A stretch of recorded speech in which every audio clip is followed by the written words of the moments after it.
আসসালামু আলাইকুম সবাইকে। মোহনা ফার্মিং থেকে মোহনা বলছি। এই যে দেখুন আমাদের কি অবস্থা, বৃষ্টিতে কি একদম বাড়িঘর কেমন অবস্থা। মুরগিগুলো মানে কি বলবো, 2টা মুরগি আমার কুচে এসে পড়ছে, কিন্তু আমি বসাচ্ছি না।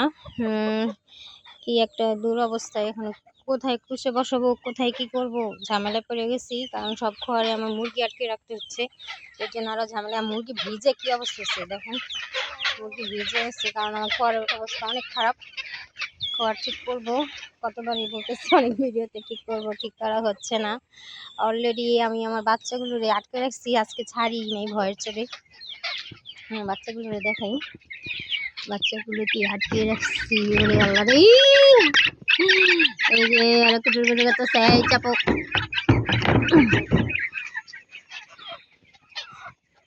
এই হচ্ছে আমার দুরবস্থা, হাঁটাতে গেলে ওদের ঠান্ডা লাগতে লেগে যায়। আমি যে টেনশনে আছি বহুত, কিছু করার নেই। এই ব্যবস্থা আমি অতি শীঘ্রই করবো। 2টা মুরগি আমার কুচে আসছে, মুরগিকে কুচিও বসাতে পারতেছি না, মোরগ ভিজে গেছে অলরেডি। ওরে আরেকটা, ওই যে ফার্মের ডিম দিয়ে রাখছি, কিচ্ছু করার নেই, ফার্মের ডিম দিয়ে রাখছি। কেননা ওই ডিম দিলে যদি ডিমে ভ্রূণ এসে পড়ে, তার জন্য।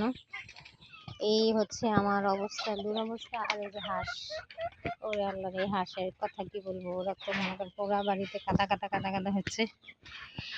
এই হচ্ছে আমার অবস্থা।